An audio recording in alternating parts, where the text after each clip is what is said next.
In studio now, we have our Commissioner of Public Safety for the state of Mississippi, Sean Tindell, joins us. Haven't seen Sean in a while. How you doing, sir? Doing good on this beautiful warm Friday morning. It's very nice. It's a gorgeous day. I was talking earlier. My son's in Denver, about to leave to come back from a vacation.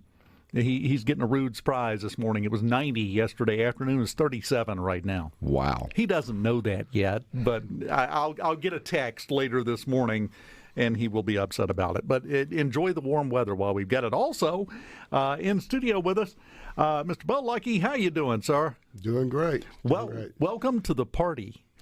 Yes, sir. Yes, sir. Bo is the new chief of the Capitol Police, and the Capitol Police has been at the center of discussion for a while, Sean, and expanding a bit, right? It has. You know, I mean, traditionally, Capitol Police was set up as more of a security force, and with some laws that passed through the last 10 years, really their ability to be a full police force grew.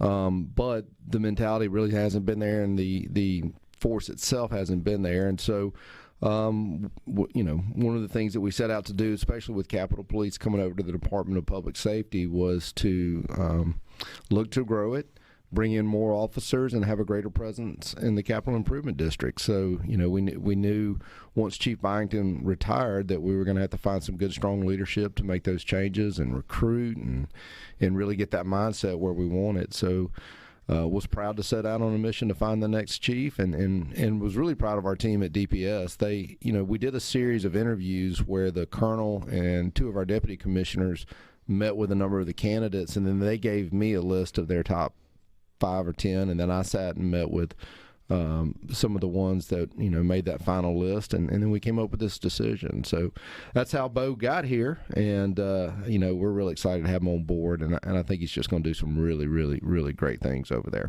Well, Chief, tell us a little bit about yourself. Tell us about your law enforcement career and yourself in general.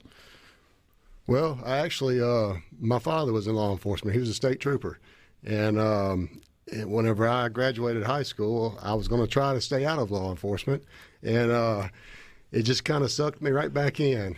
And when I graduated undergrad, I started at Brandon PD, worked my way through the ranks there, sergeant on the road, SWAT commander, things like that. Had a really good time out there working with the guys, the camaraderie and all that. Then ended up going to law school, and graduated law school in 2011. Ran into a guy at the AG's office who talked me into coming over there, and didn't even know they had a law enforcement division at that time. And went over there, and I've been there ever since. Worked with white-collar crimes, kind of built up consumer protection was already there, kind of increased some of the things that we did on the white-collar crime side. Due to my background with law school, just kind of got in there and looking at what we were doing and what we could do better. Then we jumped over into human trafficking rings recently. So for the last 6-7 months, I've been working full-time with human trafficking and back out there in the streets of Jackson, running high-risk operations, having a good time again. Look at him grinning. I mean, I know the smiling. people on the radio can't see it, but he's grinning and smiling when he talks about it. I mean, this guy loves law enforcement, and that's exactly what we need, you know, at Capitol Police. So he's already out there recruiting. I can tell you, because he has been an adjunct professor at some of the colleges, and I think at MC. Yes. And he teaches criminal justice majors, and so, I mean, they're chomping at the bit to get on board with us. That is fantastic. Now, I want to go off subject for just a second. Just forgive me here, but he mentioned something about some expertise. I had some conversations earlier this week with a couple of different people that looked me in the eye, even after everything we've said, and that's why I want to mention it again, and said in relation to human trafficking, well, we don't really have a problem with that in Mississippi. How wrong are they, Chief? They're very wrong, very wrong. We've, you know, last year we did a blitz effort from North Mississippi all the way down to South Mississippi. We recovered 50 victims, or 49 to 50 victims, and made about 14 arrests. Now, out of those 14 arrests, probably about a third of those were charged with human trafficking. But the naysayers are very wrong on that. It's out there. It's alive and well. It's not it's not something that you see on just right there in your face. It's something that we actually go around and train law enforcement officers at the AG's office how to recognize it, how to spot it, and then how to investigate it thoroughly and hopefully to the end of a successful prosecution, because this thing, it's not going away without a huge law enforcement effort, and it takes a lot more skilled knowledge about it in order to identify it and find it. So, no, they're absolutely wrong. It's out there. It's a problem everywhere, not just in Mississippi, but everywhere. And it's not hard to find if you know what you're looking for, but a lot of people just don't recognize it. It's just not out there like some of these other violent crimes. And people have a tendency when they see something going on, and Sean, you and I have talked about this before, Commissioner, many times. They see something going on and, well, that's none of my business, and they don't want to get involved, and that just makes it harder to get this stuff under control. It does, and like Bo said, I mean, it's not like the movie Taken, and so I think when people think of human trafficking, a lot of times they think of Hollywood and what it looks like there, and they don't really understand what it looks like in the streets and abused and neglected kids that are caught up in it, and really how to identify that. So yeah, I mean, the Attorney General's been doing a great job and really working the human trafficking and bringing more attention to it, and I applaud all their efforts over there.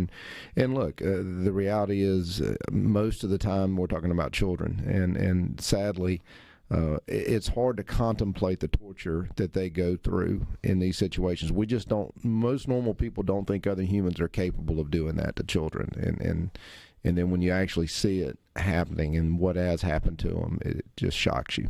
Well, I'm sorry to get off topic there somewhat, but he let me know he had some expertise, and that was his first mistake after walking in here. And it's all downhill from there. The commissioner knows that, Chief. He'll fill you in during the break, I'm sure.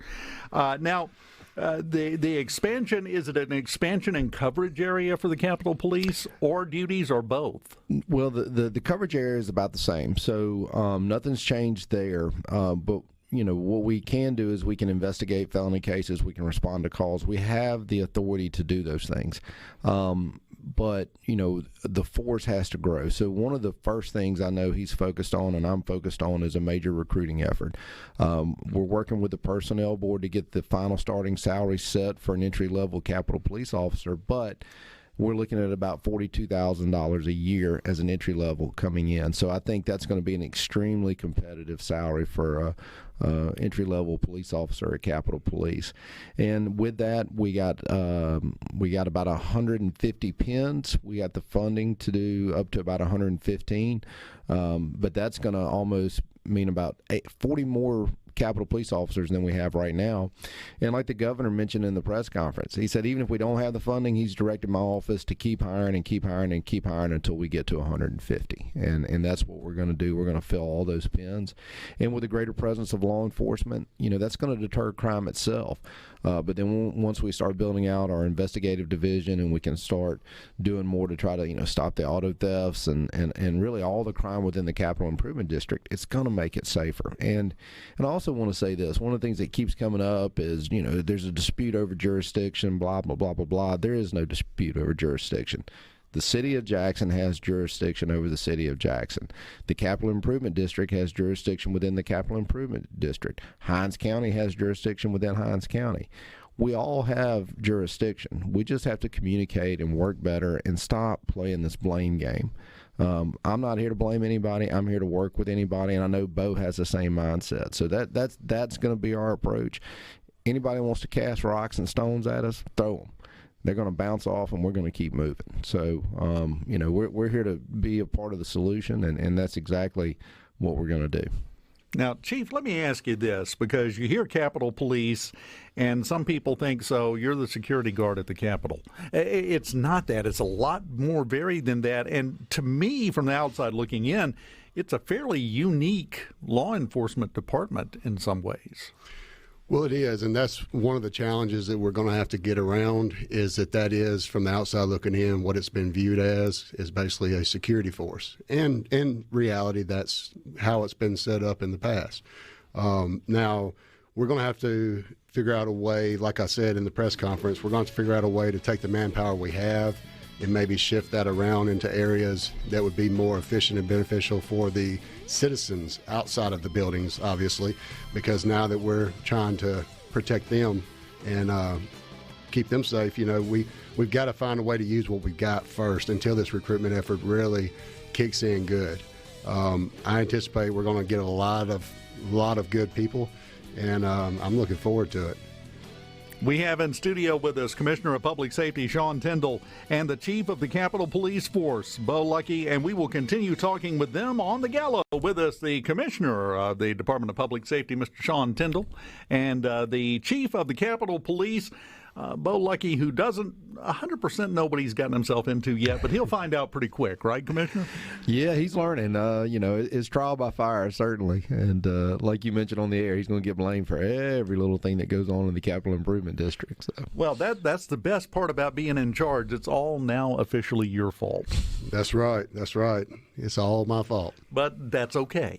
That's okay. We'll deal with it as it comes. Sometimes that's the way it works. Well, there's a little more focus on the Capitol Police right now than there usually is because of the crime problem in Jackson. I mean, we have a crime problem everywhere right now, but it seems to be a bit more focused in Jackson. And that's part of this entire push, is to try to help get that under control, right? 100%. And again, I've never said it's going to be the end-all, be-all. You can go to the safest city in America, and there's going to be crimes that occur. And so, it's not like you're ever going to eliminate all the crime.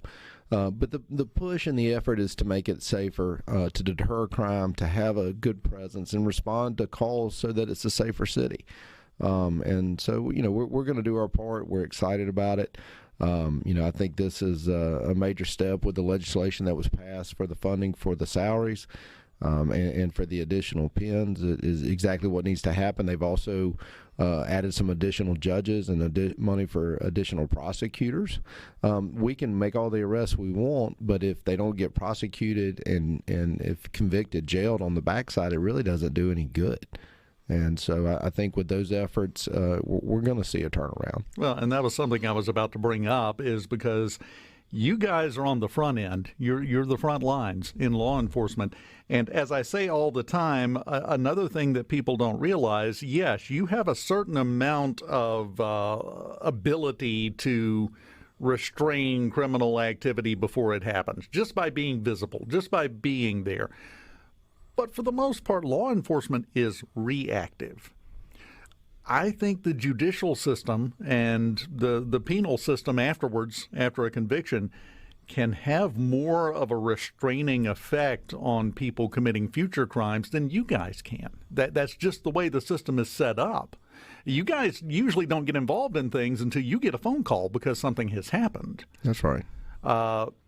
So, yeah, you can make the arrest, but they've got to get convicted, they've got to get sentenced, and they've got to go serve that sentence. That's right. And look, I think Jody Owen has done a great job as the new DA in Hinds County, and he has really made a big push to prosecute crimes, but there's a lot of them, and there's a backlog, and in order to deal with that, they need more prosecutors. And if there's no punishment on the back end, people are just going to continue to commit the crimes. They have to know that there is a price that has to be paid for choosing that lifestyle. And so we're going to do our part to arrest him and put him in jail, and then he's going to do his job and putting them away. So. And I think somewhere in there is at least part of the answer to a question that I've heard asked several times, which is, why would, just to pick a place at random, why would somebody in Diamond Head care what the crime's like in downtown Jackson? Well, there are a lot of reasons, and one of them is the people in Diamond Head watch what happens in Jackson and see how it goes. And deterrent effect in Jackson, I think, would have an effect statewide, wouldn't it? It does. And that's one thing with the Department of Public Safety. Of course, we're a state law enforcement agency for the most part. And state law enforcement has always been set up to be more of a to help local law enforcement where we can. I mean, NBN goes in and they'll do joint operations and task force with law enforcement agencies across the state. And so we do want to send that message from the Department of Public Safety standpoint that crime across the state matters. We've gone out and had meetings. I was in South Haven yesterday. Last week we had meetings on the coast with sheriffs, letting them know that we have these assets available to help work with local law enforcement, and we're going to do everything we can to deter crime, whether it's on the coast or up in South Haven or in Tupelo. And I will say this about the Capitol Police and why it is important in the capital city. It's everybody in the Mississippi's capital. It's our capital. And you might there might be an issue at the state capitol that you want to advocate for as a citizen, and you want to be able to come here and be safe. There might be a case that you're involved with at the Supreme Court that you got to come up here and be involved with. You might just be coming to the fairgrounds to catch a good concert. Or you might be going to the museums because you want to take your class to the Civil Rights Museum and learn about Mississippi history. This is our capital city, and it needs to be safe, whether you're coming from Diamond Head or Tupelo or Moss Point or South Haven. And it's your capital city, and when you come here, you need to feel safe. You need to feel like you can bring your family, you can bring your kids, and you can be a part of your state government, your history, and really enjoy it. And as goes the capital city, I really believe the rest of the state will thrive. No pressure, Chief. Nothing to it, right? That's right. That's right. Now, let me ask you just operationally, and I'm not going to get into the weeds here at all, but the Capitol Police, do you guys patrol? How does that work on day-to-day operations? Say, for example, right now when the legislature isn't in session, there's still activity going on over there. There's still people there. What are you guys doing? Well, I don't officially take office till Monday, but we're still calling them your guys. It's Friday, that's man. Fine, that's fine. But I can tell you just from experience, they are out there patrolling. As a matter of fact, I was going to meet with the commissioner the other day, and some of my guys had a traffic stop going on, a little felony takedown. So they're out there patrolling, they're out there doing what they're designed to do, and what we're looking forward to is being able to expand that effort, get more patrol units out there, so that we can be more effective and make more traffic stops. Because at the end of the day, it's not just about being visible, it's about making those contacts out there. If you don't ever make contact with the criminal element, you can't necessarily identify it. So we've got to get out there and we've got to be making these contacts, whether it be through traffic stops or whatever. We got to make these contacts with the criminal element in order to identify the criminal element. Then that's where the conversation about prosecution and all comes in down the road. But in the meantime, our job is to get out there and patrol the streets and keep it safe, keep the building safe. We can't really get too bogged down in the prosecutorial process on the front end. We have to do what we can do to protect the citizens and leave it to Commissioner Tindell and his staff to try to help us on the back end on the prosecutorial, and Jody Owens, of course.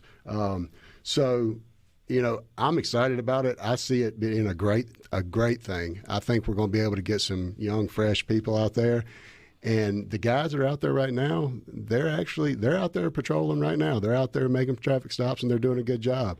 And we want to make sure that we, applaud them and build them up. And that's my job as an administrator, is to come in and get behind my guys and make sure they know that, look, I'm here for you. I got your back. You're doing a great job. Keep it up. And I'm really looking forward to it. And he's right. That's an administrator's job. It is. It's really, it's kind of what I do. I mean, I tell folks all the time, I'm not a law enforcement guy. I've never gone to an academy. I'm an advocate, and I'm here to fight for each and every one of you in this department, whether it's through pay raises or when there's an incident, or even in the nationwide media that likes to portray law enforcement in a negative light. We're going to do everything we can to highlight the great things that law enforcement officers do each and every day, because we're going to define ourselves. We're not going to allow the national media to do that. And that's where I think the administrators come in and really have to lead. And I'll say this, too. We're talking about the patrol. The other part of it is still the security at the state capitol, which has to be very important. And with that, we have an assistant chief coming on board, Joshua Shipp from Oxford, who's a former Secret Service guy that understands security. He's also understanding patrol, great young talent, and we're really excited about bringing him on board as well. Well, there are a lot of changes, but most people would say a lot of changes needed, a lot of additions needed, a lot of new funding, and a lot of new officers. Because especially right now, and you mentioned, and I know they weren't connected, and I know you didn't mean them in that way, but when you were talking about people coming to the Capitol, you mentioned Supreme Court, you mentioned lawsuit. Well, we've already had some protesters out in front of the governor's mansion. I suspect we'll see more of that inside the Capital Improvement District over the coming weeks as that decision is finally released one way or the other, which is just one more wrinkle you have to deal with that a lot of other people in the law enforcement community won't have to deal with, Chief. Yeah. Well, and that's something that we're going to focus on, basically keeping those people there safe as well. You know, our job is not to infringe on anybody's amendment, their rights to go out there and peacefully assemble. So we're going to be out there to protect the crowds, protect the masses, but at the same time, we're going to make sure that there are restraints in place to where our people are protected as well as the political figures for the state of Mississippi. Fine line, but it has to be. Well, can you hang around for just a minute? Because we haven't even mentioned the patrol school. This trooper school going on right now, right? There is. We started last weekend, and it'll be the first trooper school that consists solely of prior certified law enforcement officers. It's a 12-week school, and we're looking forward to having a great graduating class and a new group of troopers coming out in Class 66. And this, as a result of them being pre-certified, a much shorter trooper school than usual. Yeah, it saves about 8 weeks on what is the normal program. So I think that's a really good benefit. And again, you know, we have about 30 retirees a year within the Highway Patrol. So it's good to have these classes to make sure, even if we're not getting up to the over 600 number that I would like right away, we're maintaining that constant and not dropping off. So, you know, we hope to add 30 to 40 law enforcement officers out of this class and our troopers. And then, you know, we'll look towards having another class next year. Well, and that's my question. Do you think we're going to get to that 600? I think we will. You know, the goal that we have is to you know, have 1 or 2 classes a year, keep growing that number, and get up to 600 by law. They're authorized to have 650 state troopers. We've never quite gotten to there, but the reality is I think if we have that number of troopers, our state highways are safer. And really, when we look at stats from across the state, where we were 20 years ago when we did have 600 troopers and we had 150 MBN agents, we didn't see the overdoses and we didn't see the traffic fatalities and we didn't see the murders that we see now. I mean, you know, we'll have probably around 600 murders this year. 3 years ago, we had about 350 murders. You know, that we need a greater presence of law enforcement. Because it does, and I mentioned earlier that law enforcement is reactive primarily.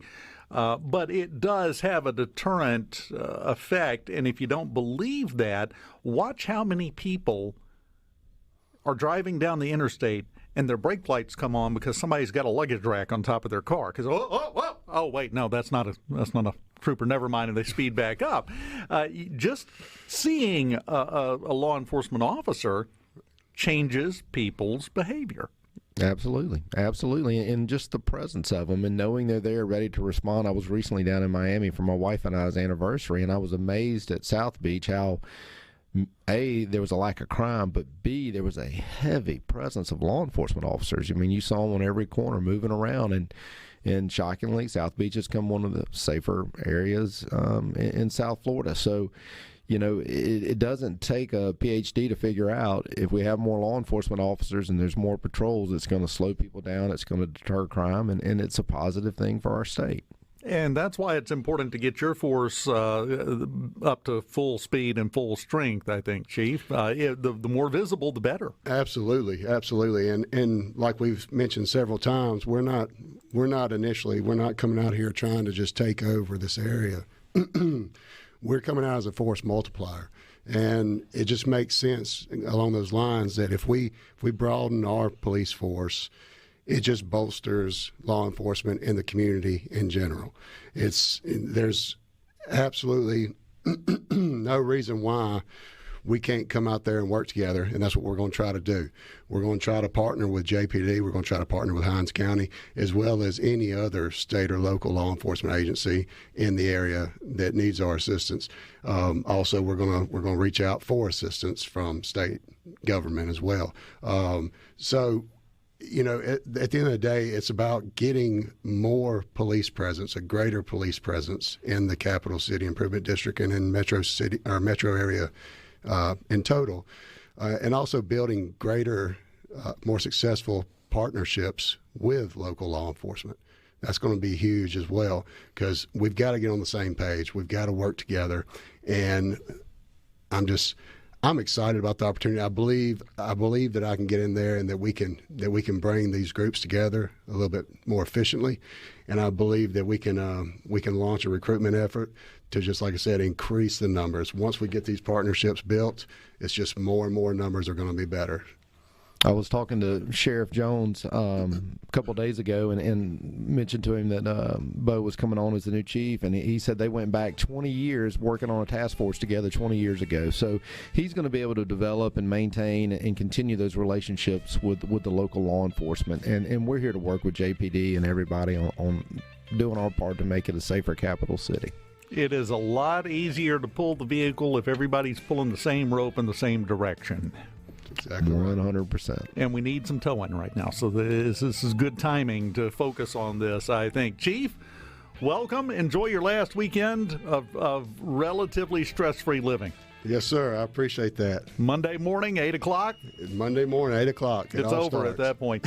7 o'clock. 7. Oh, see, it started already. Probably Monday morning at 1. Who knows? Commissioner Sean Tindell already putting the pressure on, and he's probably just going to put his phone on mute Monday for about an hour just to let you settle in good. He's probably going to need to. Yeah, but he's going to be standing outside the window